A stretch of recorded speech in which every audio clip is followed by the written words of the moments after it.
Hi guys, thanks for joining me on Daliso's Sports Show, and it is International Week, and I can't lie, I've been a bit underwhelmed, after the excitement of the new season. 3 games in, we are already doing World Cup qualifiers. So Thursday's games, I'll just pinpoint a few interesting matches that took place. Slovakia beat Germany 2-0. For me, although Germany were away from home, quite a surprising result. I didn't watch that particular game because I was watching Bulgaria, Spain. And then the other one, which I think this game was played at the last, was it the last Euros or the last World Cup? I think it was the last Euros. Georgia versus Turkey. And Georgia lost 2-1. Bulgaria at home lost to Spain 3-0. Now, like I said, I watched that because I was watching the Arsenal boys. I'm a huge Arsenal fan. Just to see how they would do and hoping that they would come away unscathed. So Merino played today in there. Zubamendi played as well, and they seem to do okay. Merino scored a goal as well. Yamal scored a goal. I don't know who scored Cucurella scored the other one. Cucurella, Merino. Oh, it's Oziaba who scored the first, actually, and all the goals were scored in the first half. I think there was a Lamal assist there. But yes, all the goals were scored in the first half. In the second half, it was a little bit more competitive, but nothing great. At some point in the second half, I switched over to watch the German game because I saw them losing and I wanted to see sort of what was going on. But yeah, just seeing the performances, I think they wanted to bring Rodri in as well just to get him some more match fitness. So he came on and played. Yeah, it was all right. Pedro Porro came off Carvajal. Yeah, it was a pretty interesting game, but really everyone expected a Spanish win. I think, let's be reasonable. Another game in Group G that was interesting was Netherlands-Poland. I think if I'd done a predictions video, I'd have gone for a draw with this one. There are just some certain nations that are pretty well matched. Wales beat Kazakhstan away from home. Liechtenstein lost 6-0 to Belgium. Interestingly, Belgium scored 1 in the first half, and then they went, riot second half, and they scored 5 other goals, with Yuri Telemans having 2 goals. Kevin De Bruyne as well had a goal. He did come on for he was replaced by Trossard as well, an Arsenal player. So I always like to keep an eye out to see what the Arsenal players are doing. In international breaks, he came on. Yeah, I didn't watch that, but yeah, that was a very emphatic result expected when you're playing such a small team. Now I'm going to go to some of the African nations that were playing as well World Cup qualifiers. In Group A, Guinea-Bissau drew to Sierra Leone. Guinea-Bissau drew, and then Cape Verde, who did really well in the last African Nations Cup, they beat Mauritius 2-0. Cameroon, my second country, beat Eswatini 3-0. Very emphatic. Oh, let me go back. I want to see who actually scored. There was an own goal for the first goal in the 6th minute. Gift Gamadze and Nkudu scored the second. Evom Ebong scored the third. All goals were scored in the first half again, like the Spanish, but they were at home and Eswatini just couldn't compete. So that was the games in Group D. In Group G, Algeria beat Botswana 2-1, a lot narrower than I would have expected from the Algerians. I think Algeria, Morocco, those Arab nations, they're really I think their standard of football is a lot better than some of our nations, which are more like, sub-Saharan. They've got better infrastructure, I think, and just better resources as well.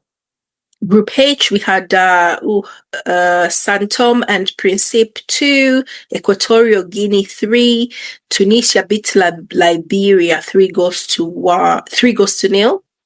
Chad, Ghana drew. I know Ghana were playing away from home. This is in Group I. Ghana drew to Chad. Okay, Madagascar beat Central African Republic 2-0. Mali beat the Comoros 3-0. Mali is one of those countries pretty decent, stalwarts of the African Nations Cup. They always bring their A game and they do pretty well most of the time.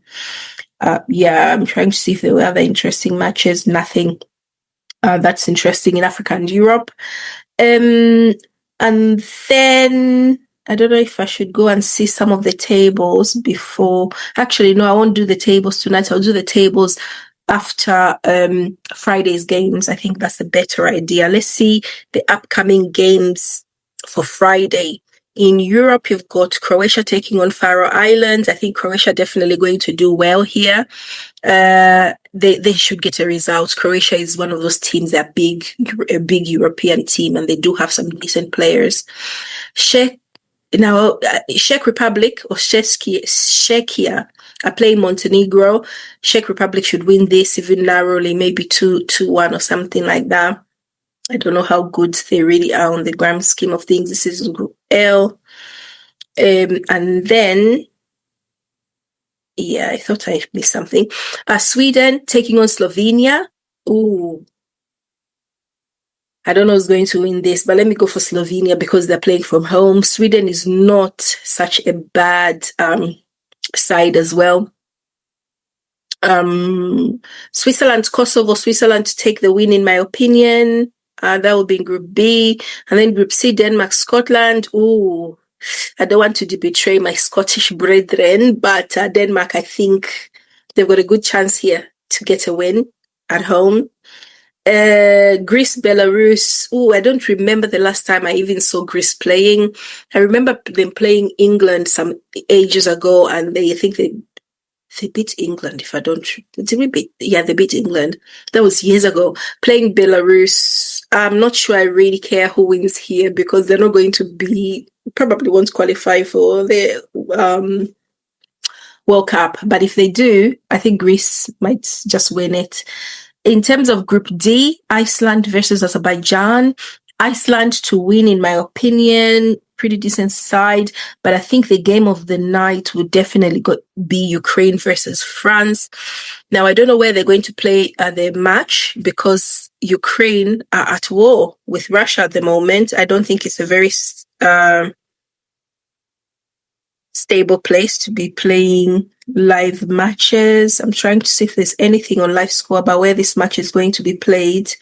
They'll probably play some neutral ground.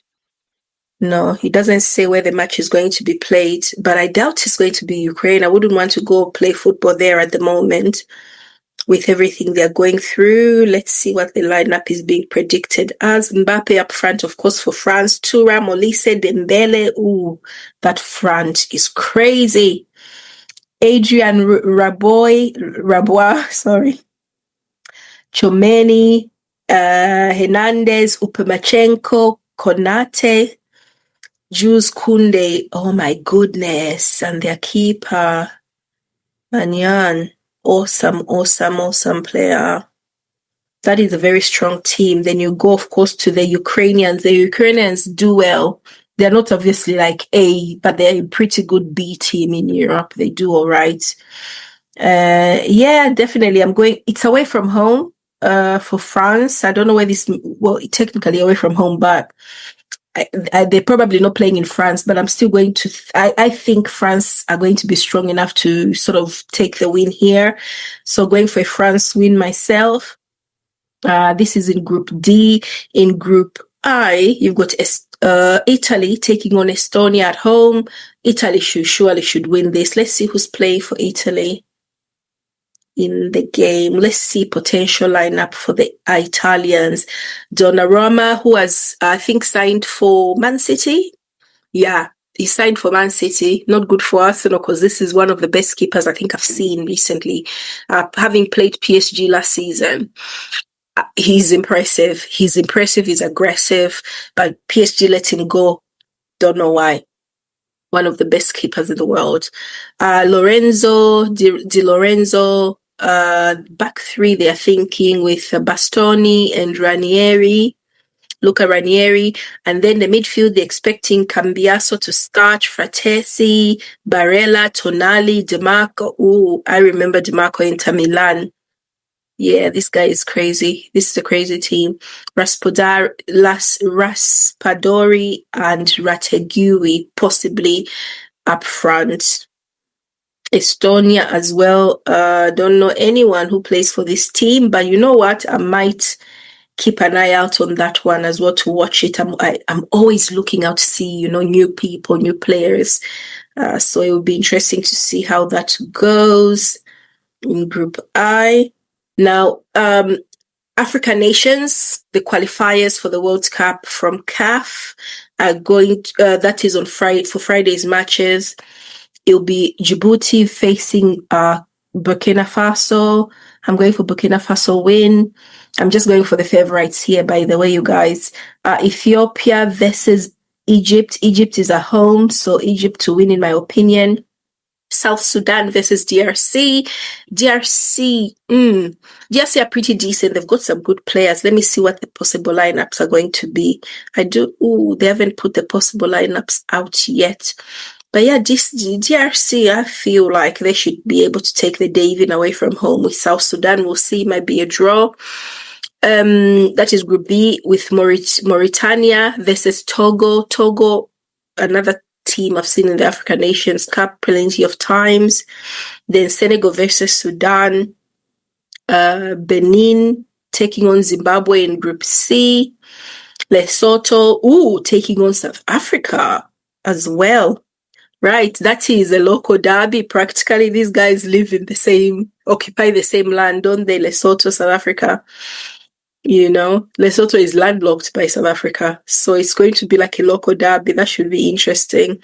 But they're expecting South Africa to win this match quite easily. It's like, for them, it's like playing at home with some really angry vocal fans.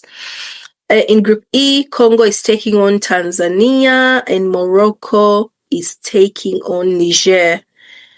I think this is Congo Brazzaville, which is taking on Tanzania, because I've already said the Democratic Republic of Congo, haven't I? So yeah, this would be the other Congo. Morocco, Niger, going for Morocco here. And then you've got Kenya in Group Group F taking on Gambia, Ivory Coast taking on Burundi, Ivory Coast win there. Group G, Somalia, Guinea, Uganda, Mozambique, and then we've got Namibia taking on Malawi, and that is in Group H. Yeah, so we'll see how these goals go. We'll have a look at the tables as well after the matches on Friday. Friday evening matches, probably Saturday morning. But yeah, those are World Cup qualifiers for this. And yeah, thank goodness it's only a week of World Cup qualifiers. I prefer the main tournament. The qualifiers are a bit long-winded, as you can imagine. And they're always better when you get to the business end of it, where, you're using a calculator for qualification. In the meantime, I will see you guys soon. Thanks for joining me. Don't forget to like and subscribe on all the platforms. Daliso Sports Show on TikTok, on Facebook as well, and as well as Instagram and YouTube. All right then, guys. Thanks for joining me. Talk soon. Bye-bye.